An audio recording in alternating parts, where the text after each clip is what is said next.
Thank you. Good morning, and thank you so much for having us here at the Enterprise Center. Your facilities are beautiful. And as Tiffany said, I'm from Drexel University. So if you can cue the next slide, please. My name is Rosemary Trout. Feel free to call me Rose. And I have a master's degree in food science from Drexel University. My undergraduate degree is in hospitality management, so I have experience along those lines from Walt Disney World Company to Euro Disney. I did some test kitchen work at Rodale Press in Emmaus, Pennsylvania, and I've taught at some other places as well. So that's a little bit about me. What I'd like to talk about this morning is quite a few different topics. So we'll go through food safety, talk a little bit about some of the regulatory agencies that you may come in contact with, particularly the Office of Food Protection here in Philadelphia. We'll talk a little bit about the FDA and the USDA, some labeling issues, what's organic, what's natural, some allergens and things like that, and then I'll close it out with some information on shelf life, testing and expiration dates. So, providing safe food to the public, you already know this. It's absolutely paramount to running a successful business. According to the Center for Disease Control, each year there are about 48 million people. That's the equivalent of 1 in 6 of the general population gets sick from eating some sort of contaminated food in the United States. So while we know that major pathogens, and we know that pathogens are disease-causing microorganisms, major pathogens account for more than 9 million of these sicknesses. Linking individual illnesses to a particular type of food is rarely possible, except during a situation called an outbreak. So just to revisit some definitions that you've probably had in your ServSafe course or some other sort of food safety training before, a foodborne illness is any kind of disease that's transmitted to people through food, as opposed to a foodborne outbreak. And this is where things get a little bit dicey. A foodborne outbreak is basically when you have at least 2 or more people who exhibit the same symptoms that's traced back to the same food item. The food item is tested, and some samples are taken from the people, and they're tested usually by the Center for Disease Control in Atlanta to confirm that, yes, this particular food did cause these particular symptoms and this particular illness. Millions of people have foodborne illness each year. However, most of those illnesses go unreported because sometimes the symptoms seem like other types of illness, or it's impossible to trace the food that they ate or other people who have common symptoms. So reducing foodborne illness by just 1% would keep roughly 500,000 Americans from getting sick each year, and reducing foodborne illness by about 10% would keep about 5 million from getting sick. Those are significant numbers. The Foodborne Disease Active Surveillance Network, also known as FoodNet for short, and this is something that you can reference on the CDC's website. It's full of good information. Basically, they're the principal foodborne disease component of the CDC's Emerging Infections Program. Now, what's an emerging infection? These are foodborne illness that are traced back to new types of pathogens that weren't either associated with foodborne transmission before, or perhaps they are some sort of a new strain of a common bacteria or viral agent or things like that. FoodNet is a collaborative project. It basically collaborates with the USDA, the FDA, state health departments, and then local health departments as well to collect a whole lot of data. So basically, it's an active surveillance kind of situation, and they provide a lot of good information. So the CDC estimates that basically there are 2 major groups associated with foodborne illness. The first are known pathogens, and the second are the unknown, unspecified agents. There are approximately 31 pathogens that are associated with foodborne illness in the United States. Some of them you've heard of, I'm sure. Salmonella, right? Campylobacter jejuni, some people have heard of that before. Listeria monocytogenes, E. coli, the famous E. coli. Those are some of the more common pathogens that get some press out there. There's other new ones that are emerging as well.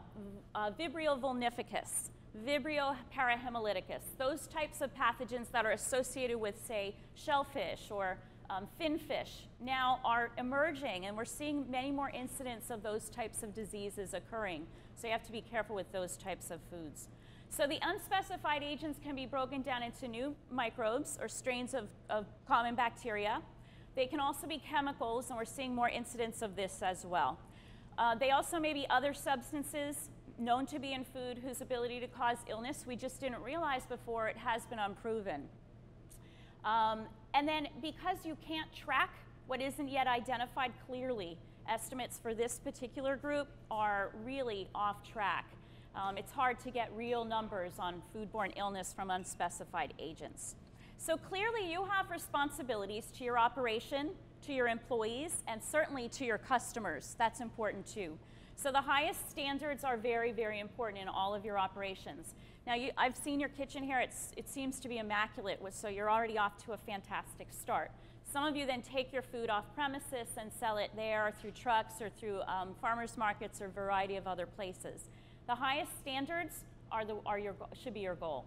And the key to really managing good sanitation in a food service operation is a function of both time and temperature with the food, really good high quality standards for personal hygiene for both you and your employees, and then sometimes for your customers too. If any of you have a self-service situation that you're involved with, sometimes you maybe have seen it all, right? People grab things that they shouldn't take, they don't use tongs, they're touching their hair, they're touching the food.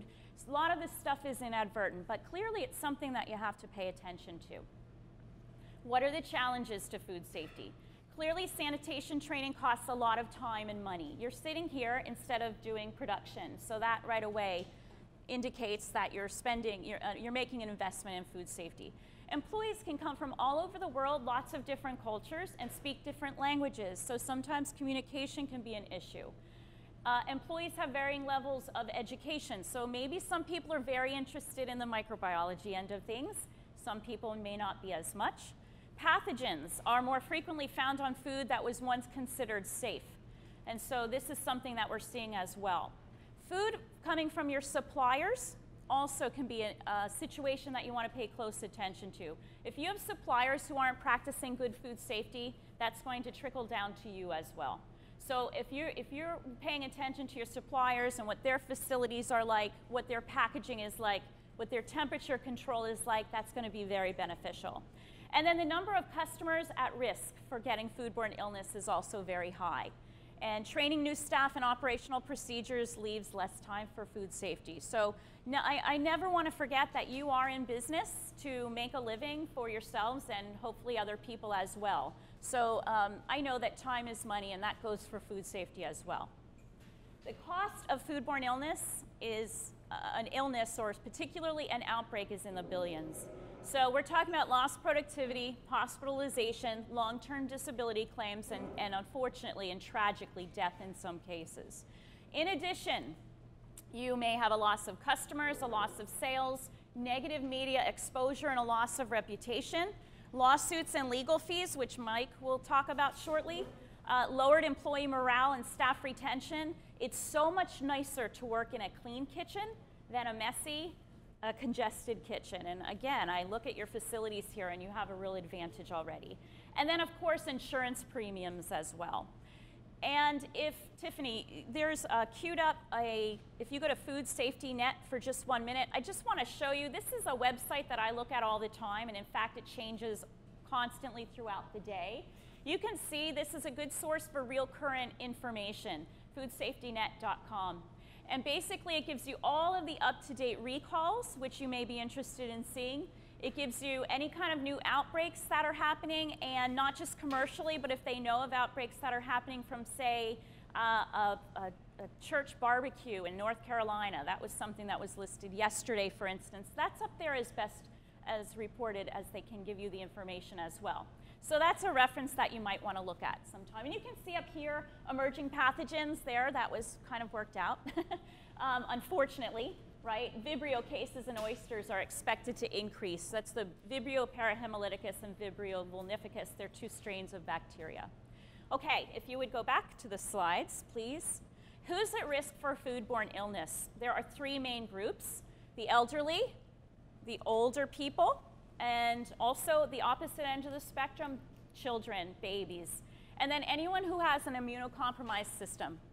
So if you're a cancer patient, you're on chemotherapy, transplant recipients, etc. Why are the very young and the very old on this list? A lot of it has to do with our basic anatomy. We have some natural defenses against foodborne illness. One of those things is our very acidic stomach environment. And so when, as a healthy adult, we eat a food, it may be contaminated to a small degree with some sort, say E. coli, which is really common out there. And we eat it, the acidic environment in our stomach basically is, the pH is low enough, the acid is low, is present in such a good amount that basically it will kill off some of the E. coli that's there, and we'll never know that we ingested that. When you're very young, you don't have a very low stomach pH. You have a more neutral stomach pH, and as you age, the same thing happens. And so you don't have that line of defense that everyone else, that healthy adults in the general population would have. So that's why those people are on the list. So there are different types of hazards. We have biological hazards, I just mentioned them. They're the pathogens, the microbiology section of things. Chemical hazards, these are things like cleaning agents, sanitizers, polishes, machine lubricants, and toxic metals, those types of things. And then the physical hazards, sometimes these are the grossest ones to have associated with food, right? These are things like foreign objects like hair or fingernails or nail polish or earrings or parts of jewelry and those types of things. If people find something like that in your food, you're pretty much gonna lose a whole lot of business. So you want to make sure that you pay attention to physical hazards as well. You know what the temperature controlled for safety foods are, I would imagine. And this slide probably is pretty standard. You know that things that are based on animal products tend to be more often associated with foodborne illness. One of the reasons that they are is because, again, they tend to be kind of neutral on the pH scale. They also are really high in water, and they're very high in protein, which bacteria need to reproduce and reproduce prolifically. So these are all foods that you probably are familiar with. These are some other foods that are considered to be temperature controlled for safety, and they are baked potatoes, cooked rice, any tofu or tofu-based products, any kind of sprouted seeds or grains, any kind of pre-cut melons, lettuce, tomatoes. And then the last thing on here is the garlic and oil mixtures. One of the things, this slide has some unusual food, it's an unusual food grouping. So the potatoes, they grow in the ground, they have access to lots of inherent microflora. And what happens is it takes a little while to make a baked potato, right? So sometimes places will make them earlier. They'll hold them at a temperature that's really conducive to microbiological growth. So what happens is the potato is resting in the oven at the wrong temperature. And remember, the temperature danger zone is 41 degrees to 135 degrees. That's a pretty wide range. And truth be told, most bacteria that are foodborne aren't real active below 50 degrees. Now, the health department, of course, doesn't want you to know that.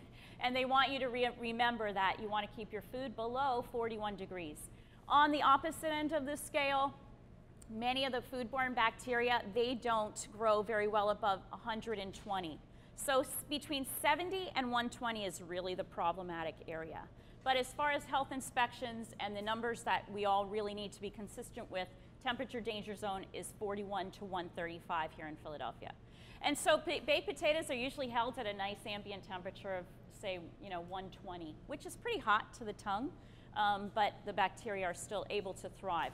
Same thing with cooked rice. Cooked rice is particularly problematic with a certain strain of bacteria called Bacillus cereus. And that particular type of microorganism is a little bit hard to treat with some antibiotics, so it's particularly dangerous. Tofu, fantastically high in protein. Not considered to be a complete protein, which means that it has all of the essential amino acids, which are the building blocks of proteins that you need, but it has most of them, so it's high quality. Sprouts, the same thing. Anytime you cut open any of your vegetables or fruits, you're doing a couple things to them. You're increasing the surface area, so now bacteria that love the presence of oxygen now can proliferate. You're also increasing the food contact portion, so people are handling them more. And then last but certainly not least, they're not as nutritionally sound as the fruit or the vegetable is intact. Whenever you process something, you're going to have some nutritional degradation goes on. Sometimes that's because of the way the nutrients interact with the atmosphere. Sometimes it's exposure to light and other various things. How does food become unsafe? These are the 5 most common risk factors. So purchasing food from unsafe suppliers, I mentioned that already. Failing to cook food adequately. Holding food at incorrect temperatures for sure. Using contaminated equipment that has not been cleaned properly. And then last, but again, certainly not least, is poor personal hygiene. I cannot overstate how important it is to have good hygiene practices in place. Make sure people, when they wear, the health department wants us to wear hats when we're working in food. Sometimes you'll see people in baseball hats or deli-style hats. They're fine, they count as hats, but are they keeping all the hair out? No, they're not. So I'm a real proponent of hair nets. Students don't like to wear them, I don't either, but they really do the job really well. So hair nets work very well. Good hand washing practices are so important for keeping things clean. Hands are the #1 transmission route for foodborne illness. So keeping your hands clean, washing them more often than not is absolutely paramount. And often, foodborne illness comes as a result of several of these different methods. Okay, I am going to skip ahead a tiny little bit in interest of time. And I want to just, if we can go ahead to the Philadelphia certification requirements. You're all operating out of the kitchen here, which is located in this fabulous city of Philadelphia. And we have the Office of Food Protection that basically goes over what we are required to do to practice commercial food processing. So, no person should operate a food establishment that handles, prepares, or serves prepackaged, potentially hazardous food who does not have present and in the employ of the food establishment at all hours of open operational time, at least 1 person with a valid food establishment personnel food safety certificate issued by the department. That's a bit of a mouthful. What it means is that whenever you have an operation that is open for the public to come in and purchase or be served, you have to have at least 1 person who is certified in some sort of a food safety training. I'm imagining most of you took Serve Safe, and then so you know that you passed the Serve Safe exam, which is through the National Restaurant Association Education Foundation, and then you send in your certificate with a money order to the Office of Food Protection, and they then issue a document that you have to post. It used to be that they only needed 1 person regardless of operational time. Now, as long as you're open, someone there has to be certified in food safety. And so you have to keep that in mind when you do operate your own outlets. Also, the certificate needs to be posted at all times. So make sure that if you have it, it's hanging up somewhere where people can see it. Okay? The food safety certificates are valid for 5 years, so that's something that's a good thing. At the end of 5 years, you need to retake the test, the Serve Safe test, and reapply with this city. Food service operations have to meet the city, county, and state regulations, and then it goes up from there as well. We have at the federal level the Food and Drug Association, and they recommend that state and local health departments hold the person in charge of restaurants or food service operations responsible for knowing and demonstrating all of the following. I'm just going to go through these very quickly. What are the symptoms carried out or transmitted by food and their symptoms? What are the types of toxic materials used in the operation, and how do you store them, how do you dispense them, and how do you discard them? Major food allergens and their symptoms. What are correlations between personal hygiene and the spread of illness? Also in regard to cross-contamination and hand washing. And then reporting systems for employees, how to keep injured or ill employees from contaminating food, clear guidelines for exempting or excluding employees from handling certain types of equipment. Oftentimes that's age-related. You can't use a deli slicer if you're under 18, for instance, things like that. Time and temperature correlation for the TCS foods, and then hazards associated with raw or undercooked meat, poultry, seafood, or eggs. So safe time and temperatures for holding, cooling, and reheating specific foods, correct cleaning and sanitizing procedures for utensils and food contact surfaces, the need for equipment that's sufficient in number and volume to basically handle your amount and volume of business, approved sources of drinkable or potable water, any additional regulatory requirements like the ServSafe posting, for instance, and then rights and responsibilities for employees and authorities regarding local health codes. There are some examples where Philadelphia's health code is slightly different than, say, a health code in another out in Pittsburgh. Pennsylvania has 67 counties, each with their own basic health department or Office of Food Protection. They're called a variety of different names. Fortunately, many of them have reciprocity. So if you're certified in Philadelphia and you want to practice in Bucks or Montgomery or Chester County, you can apply to them, and most times they will accept your Philadelphia certification. So that works out pretty well, and that's pretty common throughout the state of Pennsylvania. Because you're taking so much time and investing in food safety, you really want to market that as well. Again, remembering that you're all in business, you're all business owners. So show your commitment to food safety by offering your courses to your employees or offering for them to become certified. Discuss your expectations, document your procedures, consider awards for training and outstanding efforts, and of course, lead by example cannot be understated. Now, the city of New York has its own food safety system of rating. Anybody familiar with that? All the restaurants in New York will have a letter grade posted right up front, right on the door. And that can be a little intimidating. And I'm going to be honest, if I go there and I see a B, it makes me a little nervous. So you want to pay attention to food safety ratings for sure. Remember, here in Philadelphia, the public has access to your food safety inspection reports. And Tiffany, there is, if you would cue the next website, it's the Office of Food Protection. There you go. I just want to show you, this is what it looks like online. And you can click to basically see the entire report. And it'll say whether or not you're in compliance or out of compliance. They will reference, if you could scroll up a little bit, please.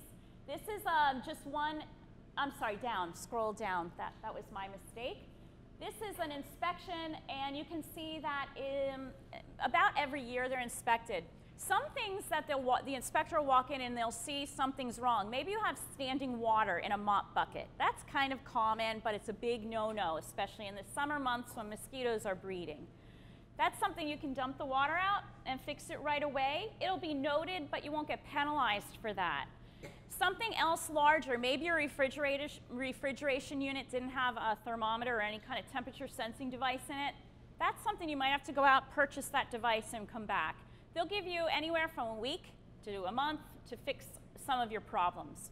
So what happens is oftentimes you'll see, if you look on the Office of Food Protection, you'll see a restaurant and you'll see, my goodness, they have lots of violations, and they will reference them by number. It actually correlates to the exact food inspection report. You can see they usually come back right after that, and you'll see a much shorter list of violations. I'd encourage you to look at those things, and then, of course, you want to pay attention to certain items are more, they're more emergency than others. So priority items prevent, eliminate, or reduce hazards in general. So if we use hand washing as an example, are people washing their hands? Do you have a special a special hand washing sink? As opposed to priority foundation items. These support the priority items. The verbiage gets a little bit tricky. These are things like, do you have soap at your hand washing station? Do you have a waste receptacle for the paper towels? Those types of things. And then core items relate to general sanitation, facility design, equipment design, and things like that. The inspection process, when you have your own building or your own operation, I would encourage you to go to the Office of Food Protection, look at their food safety inspection reports, and use them in your own facility. You can do that now as well. That way you know exactly what they're looking for, and it's a free resource that you really want to use. So you want to let the food department know that you're really in tune with that. As far as inspection guidelines, usually, has anyone gone through an inspection before with the Office of Food Protection? Okay, so you know, they will come in, they'll tell you who they are, and you usually walk the property with them, and they go through and point out exactly what's what. They will also ask your employees lots of questions. And so that's why food safety training is so important for your entire operation. So it can be a little unnerving, right? I've had it happen as well. It can be a little unnerving, even if you're in the cleanest place, because they take flashlights and look everywhere. They're very, very thorough. So you want to definitely stay ahead of that and use the reports that they use. It certainly can't hurt. So that is really the benefit of doing self-inspections on a very regular basis. Okay, switching gears a tiny little bit. If we consider other things about Philadelphia, say the menu labeling law, those of you who produce your own products, some of you, maybe this will come into play at some point. Philadelphia's menu labeling law was in effect as of January 1st, 2010, and basically it requires that chain restaurants and retail food establishments with more than 15 locations nationwide post nutritional information for the food and drinks that they sell. So, what you have to post next to the food item, and it should be in the same size, font, it should blend in well with your food items. The total number of calories that your product has, and you round that to the nearest 10. The number of grams of saturated fat, and then trans fats. Trans fats get a whole lot of press. Also, grams of carbohydrates, milligrams of sodium. Those are what you would want to have on your food label. Trans fats are a whole interesting topic, and at some point I'd love to talk to you about that, but in interest of time we'll just keep things moving. If you don't have room on your menu to write all this information, and most places don't, you can use basically a menu board or a food tag, and if you're using those things in lieu of a full-on menu, then the nutrition information can be limited to basically just the number of calories per item, as long as the additional information is available upon request and that the customer knows that. So you should have somewhere in writing that they can get the additional information if they so need it or are interested in it. Also, you're going to want to have a statement of the current U.S. Food and Drug Administration recommendation that for limits of saturated fat, and again, that includes trans fats, milligrams of sodium for a 2,000 calorie per diet each day, and the following statement should be there. A 2,000 calorie diet is used as the basis for general nutrition advice. However, individual calorie needs may vary. I don't always eat 2,000 calories a day. I probably eat more than 2,000 calories a day more often than I should, but everybody's caloric intake really varies quite a bit. Menus, you can also have a statement similar to this one. This nutrition information is based on standard recipes and product formulations. However, variations may occur due to difference in preparations, serving sizes, ingredients, and special orders. Okay, the trans fat law. So most Philadelphia restaurants, caterers, and mobile vending units or food trucks and other types of business are prohibited from using artificial trans fats. Trans fats get a really bad rap out there. Most natural fats, and I met, is it Megan, who does, you do the nut butters. Most that are high in fat, most natural fats are not trans fats. In nature, they don't exist that way. Trans fats are something that are basically synthetic. However, anytime you heat a natural fat, you're going to get some trans fats formed. It's impossible to get trans fats completely out of your diet. However, in Philadelphia, February of 2007, Philadelphia banned the use of any kind of oil with more than more than half a gram of trans fat for serving. So they do admit that there are trans fats out there. They're hard to get rid of completely, so less than half a gram per serving is all that you're allowed to do. The ban was implemented in 2 stages. It was phased in. Prepackaged goods with labels are exempted. So if you buy chips or Doritos or some of the bakery products, they're exempted from the trans fat. Switching gears once again. So some of the public regulatory agencies that we deal with are listed here. I'm not going to go through all of them. The Food and Drug Administration regulates about 80% of the food supply, with the exception of things like red meat, poultry, and certain eggs and egg products. And they also are responsible for publishing a food code every 4 years. And we're due for another food code out.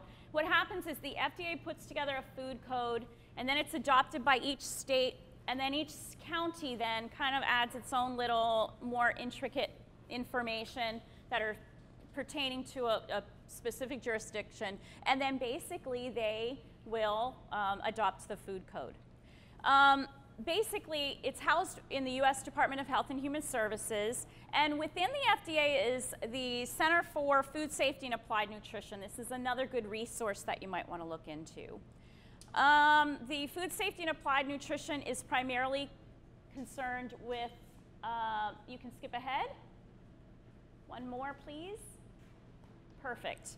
So basically, primarily concerned with carrying out the agency, the FDA's Unified Food Program, as far as food protection and promotion of good health. So they ensure the safety of foods for humans, including things like food additives and dietary supplements, and they use science-based information for that. Okay. I want to touch base a little bit on the Food, Drug, and Cosmetic Act. Now, this act was first implemented in 1906, I believe, and it's been revised many, many times, but it has real direct implications in the food industry. There are three mandatory standards: standards of identity, standards of minimum quality, and then standards of fill. Standards of identity are important. They basically promote honesty and fair dealing when you're labeling your food products. So there are certain foods out there that have requirements before you can label them as such. Mayonnaise is an example. Anybody, you use mayonnaise in some of your products. Mayonnaise, in order to be called mayonnaise, has to be at least 65% oil by weight. Most of them, incidentally, are about 85%, which makes them so delicious, I suppose. They also have to have eggs or egg yolk as part of the emulsifying agent, and they have to have an acidic component. That would be something like lemon juice or vinegar. That's what a mayonnaise is, as opposed to, say, a cooked salad dressing, also known as Miracle Whip, right? What they do is they take some of the fat out, they put in modified food starch, but they still have standards for that product. So it has to have a minimum 30% oil by weight. Ice cream is another one of not just my favorite foods, but also another item that has specific requirements to be labeled as such. Has to have a minimum of 10% butter fat. Premium ice creams are usually between 18 and 20. Minimum 20% total milk solids. Stable, you can read the rest. The federal standard also is 4.5 pounds of ice cream for each gallon that's sold, because remember, gallon is a unit of volume. Pounds are a unit of weight, so they try and match them up. Olive oil, just one other example. You can have, if something's called olive oil, it has up to 2% free fatty acids. That's another interesting topic about the quality of olive oil and the percentage of fatty acids in them and how they're attached. Extra virgin fatty oil has to have only up to less than 0.8% free fatty acids. Also, if it's a cold pressed olive oil, usually that's done at temperatures below 80 degrees, which helps keep the acid level very, very low. So those are some standards of identity. In the 1990, the law was revisited, and there were provisions for modified foods because we were seeing lots of functional foods coming on the market. So reduced fat ice cream as opposed to calling it ice milk. Reduced fat ice cream sells better than ice milk does. You guys know all about labeling and marketing and how to brand your product. Fortified cereals, where they take cereals, they take a grain, they pretty much strip it of its nutrients, and then they spray it back on some of the fortified cereals. Enriched breads, done the same way. Okay, the second part of that are standards of minimum quality. So this deals a whole lot with canned products. And minimum requirements for things like tenderness, color, freedom from defects. So what happens if a can of green beans contains a larger number of stems and you're trying to sell it? You actually have to label it. You have to say it should be below standard in quality. It's good food, but not high in grade. So those are just examples. Not a great marketing thing to have on your can, right? Standards of fill, these refer to how much of a product is in a container, and this is a good thing as well. So it helps to prevent deception. You know, if you're selling a can, you can't really, the can itself is opaque. You can't see the product in there. But you want to be assured that it's not just juice. If you're getting, say, canned peaches, there's not more juice than peaches in there. So this is helping to combat that. So selling of air or water in place of food, there's something called overrun in ice cream. That's actually air that's whipped in. And honestly, you need some of it there or you'd never be able to scoop ice cream very well. you know, they want to make sure that the volume of the container is listed accurately. Here's just an example of size chart for apples, for instance. So if you look at the graph on this side, the number of apples in a 40-pound box, depending on the diameter of the apple, it'll give you a different count. And these are standards that are in place. There's also, it's not actual size right there, but you can check that out through the FDA and see different standards. As opposed to, this is a potato chip standard. This is proprietary, so I'm not going to tell you where this is from. But it is different ways to that different manufacturers of something like potato chips, they have really strict standards. And so they will go through and make sure, if they're looking for bags that should look like number 1, this is the standard that they use. So this is an example of how that legislation basically is involved at the retail food level, so that you can see that. Okay, food additives. These are broadly defined as intentional or incidental additions to foods. So examples of some of the incidentals are things that maybe migrate from packages to food, plastic, sometimes different types of metals. These things can be really small, but they are regulated. Things like salt, sugar, spices, preservatives, they all started out as additives as well. Now there's something called a GRAS list, generally regarded as safe. And additives are tested first by the FDA. Sometimes the USDA is involved as well. And they're tested for safety. And oftentimes these are done on animals. So they'll test a food additive on rat, and we look and see how much of a dose of something it takes to kill 50% of the population of rats. That's how, in general, something like this is tested. The FDA maintains a list, and it's called the GRAS list. And basically, once an additive is on this list, it doesn't have to go through any further testing. So a lot of food manufacturers really want to get on the GRAS list. Now the GRAS list changes from country to country. So let me give you one little example. Saccharin, for instance, which is in Sweet and Low, is generally regarded as safe here in the States, but it's not in Canada. So sometimes it is, sometimes it isn't. But this is pretty rigorous testing through the FDA. Some more about food additives. Manufacturers basically are going to petition the FDA for approval, and the responsibility for providing safety rests with the manufacturer themselves. The FDA either approves it or not, and then again, additives in meat and poultry go through some additional legislation and approval process with the USDA. Dyes added to foods. So a dye, pigment, or other substance to impart color, they can be used only to correct natural variations, not to disguise the food, so that's important. There's lots of different types of dyes. Some of them are called coal tars, and they are petroleum or oil-based pigments. Some of them are called lakes, and these are water-based pigments.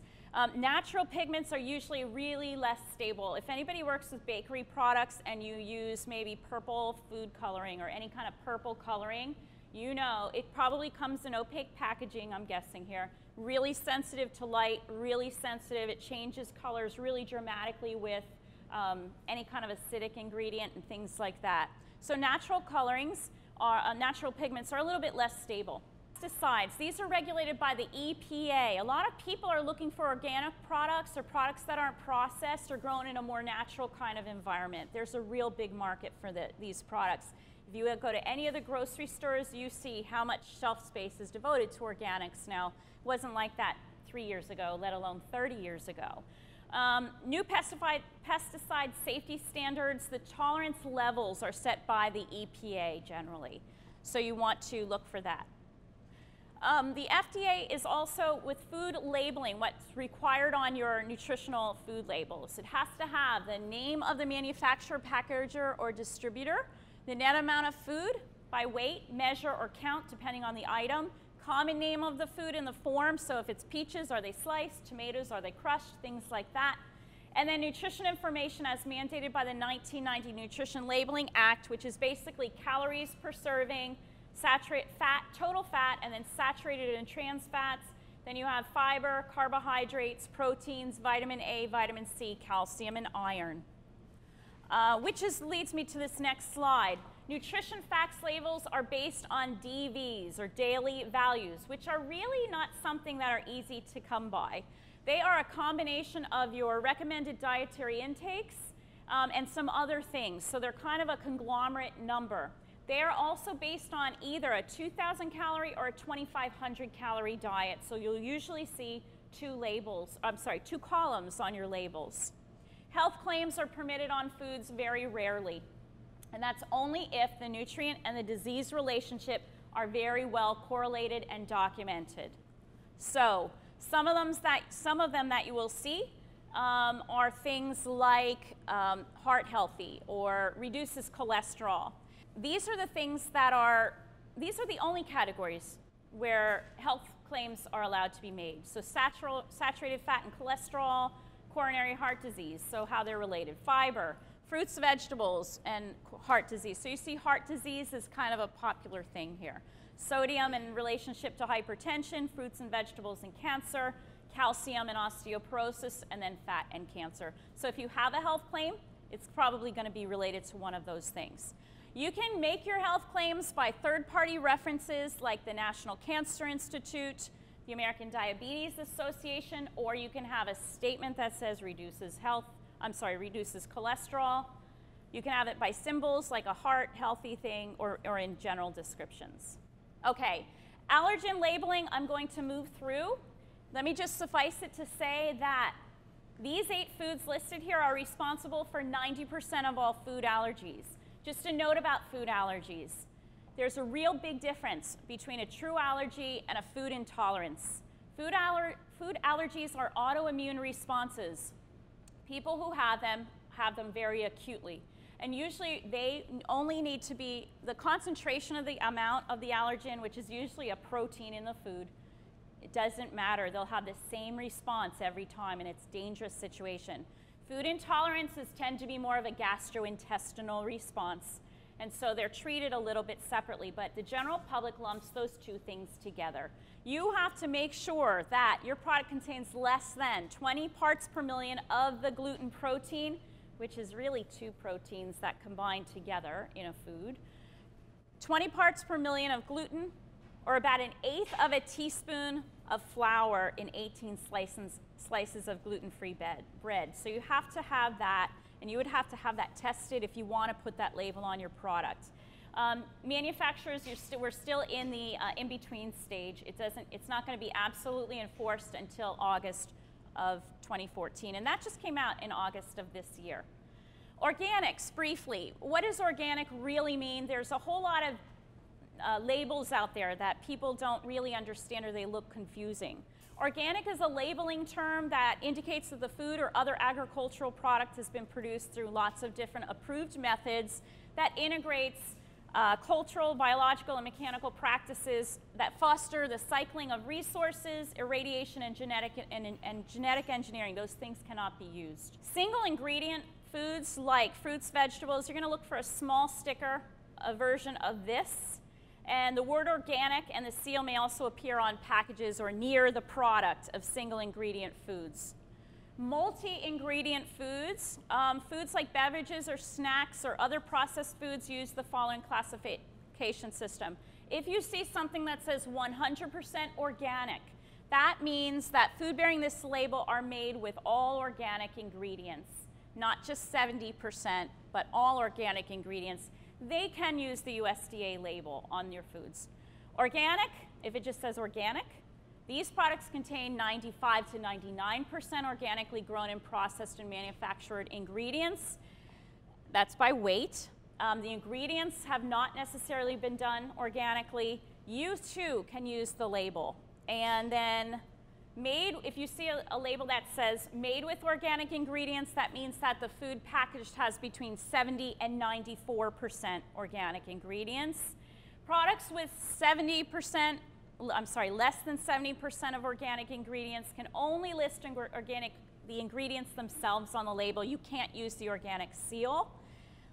You will probably see, because becoming certified organic is expensive, and this is lots of small business owners, it's expensive, and there's a whole lot of paperwork that is involved with that. I've seen, and you will probably see, some produce from farms locally that say things like grown with organic farming methods. They're probably really good organic farmers. They just didn't have the resources to get the label yet. So those things, while they're not certifiable, they certainly have real meaning out there in the business place. So that's organic. You can also have something like Pennsylvania. Pennsylvania certified organic means that Pennsylvania Department of Agriculture basically is certified through the USDA to implement organic label. So natural, all natural, this is tricky. There's no real rules for labeling something natural.